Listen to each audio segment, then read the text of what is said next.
Ahmed Best. How are you? Thank you for coming by. Thank you for having me. I apologize. I've been running back and forth around the con trying to find this place. No worries. I mean, you panels and found stuff. it, and now you're in the air conditioning. So Oh my God, it's so fantastic. It's wonderful. it's freezing in here. Oh, it feels like heaven right now. Yeah, yeah. It feels so good. Talk to me about this. Jar Jar, #1. So, one-shot comic book. Mark Guggenheim and myself and a bunch of fantastic artists. We all came together and we wrote this thing.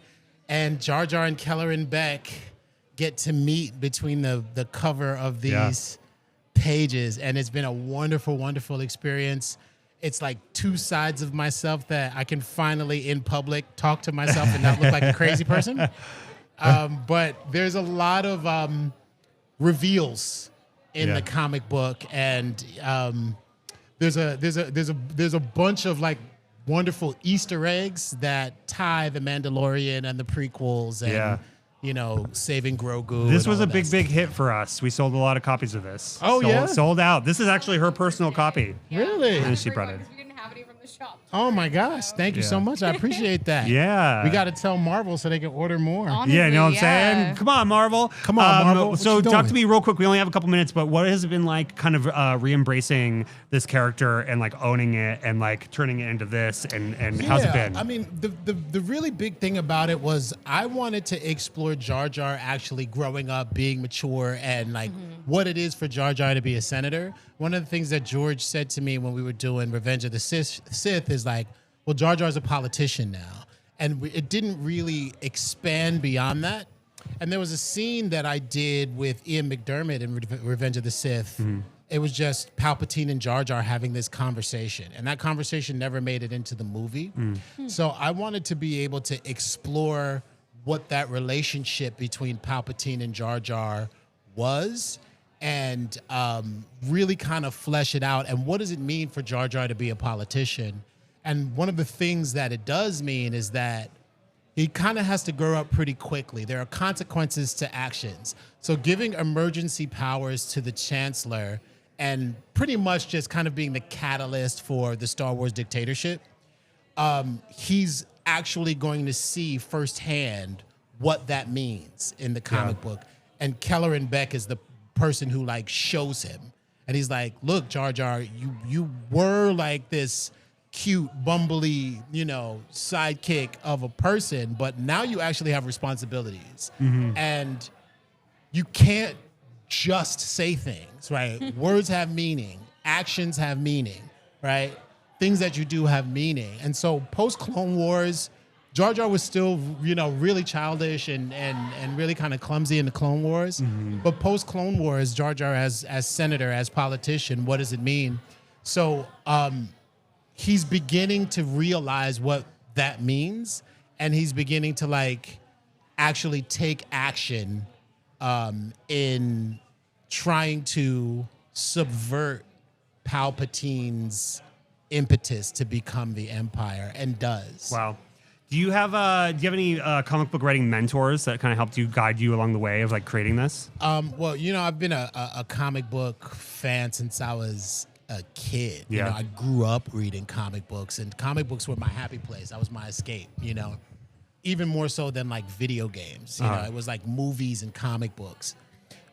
So there's just so many writers and artists that I came up with to mention. I mean, I saw Jim Lee in an airport one time, Oh my and I was God. like, "Oh my God, you're Jim Lee!" And he was like, "Why are you talking to me?" You know, because I guess like unless you're like that guy, I feel the same way about like Jar Jar fans when Jar Jar fans see me in an airport and they're like, "Oh my God," I'm like, "Okay."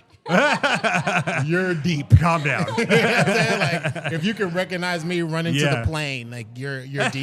And I totally did that to Jim Lee. Yeah. And he was like, oh, Listen, okay. he deserves it at this point. Totally. He's earned that. Totally. Where can people find you this weekend? I am doing a Lucasfilm panel tomorrow at 10 o'clock. Okay. 10 a.m.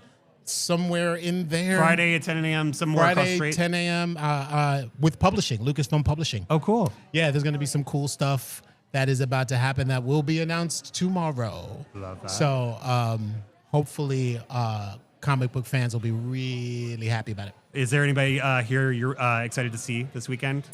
You know, I just did a panel with my friend Malcolm Barrett. Yeah? And it was Malcolm Barrett, De'Ara Kilpatrick, Tracy Toms, like Seth Green. And it was called Malcolm and Friends. And it was so much fun because we were like on a panel together and we're all like really friends. Like I've known all of them for more than 20 years.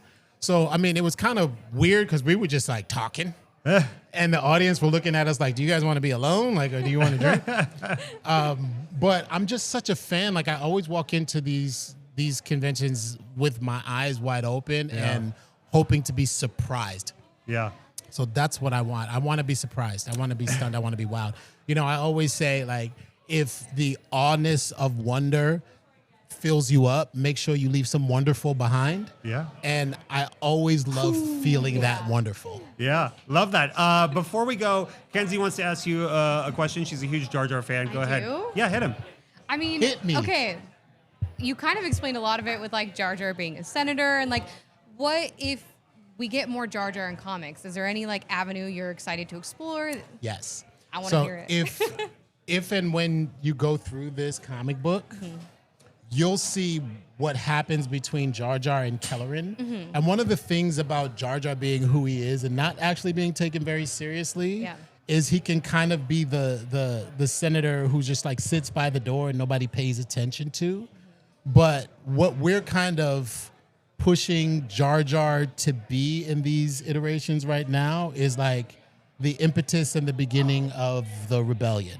So Jar Jar sees what's about to happen, and he sends Kelleran out on all of these missions to go, let's set up a way so if when shit hits the fan, we'll be prepared, we'll be ready, and we'll have a network that at least we can communicate in and we can talk to. It's kind of like Meshastic. You guys know Meshastic? So Meshastic is this it's an app, right? That you can do messaging. It's a messaging app that is over radio waves, right? So rather than digital messaging, which is what we all do now, which has to go to like a server, you can do the same kind of message. You can message your digital devices through radio waves. So in turn, it's like encrypted, right? And you can't be quote unquote spied on. Yeah.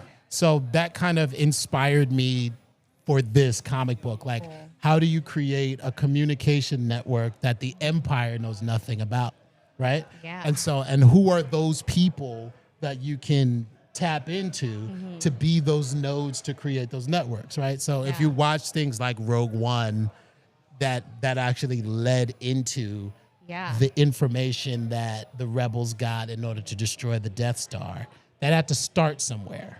Yeah. It starts with Jar Jar. Well, Marvel, I want more Jar Jar. We want more Jar Jar. We want more. Yeah, me too. I got a kid going to college right there. I'm gonna need more Jar Jar. We gotta sell these books, y'all. Yeah. Thank you so much, Ahmed Best, for coming by and talking to us about this. I love your enthusiasm for the character and the fandom and all things. Oh my God, it's the best. We are so happy to have you, and I'm sure we'll see you again. Are you in LA? We gotta come. I'm in LA. You gotta come by the shop sometime. Done. Let's do it. Send it.